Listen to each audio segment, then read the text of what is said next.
আসসালামু আলাইকুম। ইউনিভিশন ম্যাট্রেসের পক্ষ থেকে আবার চলে আসলাম একটা অর্থোপেডিক ম্যাট্রেসের ভিডিও নিয়ে। আজকের ভিডিওতে যেটা দেখাবো ফুল অর্থোপেডিক ম্যাট্রেস। অর্থোপেডিক ম্যাট্রেস বলতে আমরা যেটা বুঝি, আমাদের ব্যাক পেইন, শোল্ডার পেইন বা শরীর ব্যথা, সারাদিন ক্লান্তির পরে আমরা যে বিছানাতে ঘুমাই, এই বিছানাটা যদি অসমতল হয় বা জাজিম ব্যবহার করার কারণে উঁচু নিচু হয়, তো এই ধরনের যে বিছানাগুলো এইটা ডক্টর সবসময় অ্যাভয়েড করতে বলে। তো আমরা যেটা করি, আমরা অর্থোপেডিক ম্যাট্রেস ইউজ করি। অর্থোপেডিক ম্যাট্রেসটা বলতে আমরা যেটা বুঝাই, ফেল রিবন ফেল্টকে বুঝাই। কিন্তু এই যে অর্থোপেডিক ম্যাট্রেসটা দেখতেছেন, এই ম্যাট্রেসটা ফুল ফেল্ট দিয়ে আমরা তৈরি করে থাকি। ফুল ফেল্ট দেখেন কেমন হয়, একদম 3 ইঞ্চি একটা ফুল ফেল্ট, 3 ইঞ্চি একটা ফুল ফেল্ট নিয়ে আমরা দুই পাশে আরো হার্ড দুইটা ফেল্ট মারবো। যে দুইটা ফেল্ট এখানে আছে আপনারা দেখতে পাবেন, এই যে দেখেন,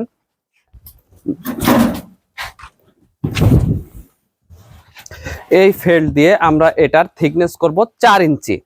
এটা সম্পূর্ণ ফেল্ট জোড়ার পরে থিকনেস হবে 4 ইঞ্চি এবং এটা সম্পূর্ণ একটা হার্ড বিছানা হবে। ডক্টর যে হার্ড বিছানাগুলো সাজেস্ট করে ঘুমানোর জন্য, ঠিক সেই ধরনের একটা বিছানা আমরা তৈরি করে থাকি।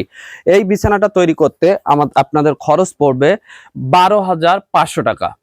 12,500 টাকা খরচ পড়বে এবং এর সাথে আরো আনুষঙ্গিক 2,000 টাকা খরচ পড়বে, যেটা 14,500 টাকা পড়বে। সম্পূর্ণ আপনার বাসায় পৌঁছে যাবে ম্যাট্রেসটি।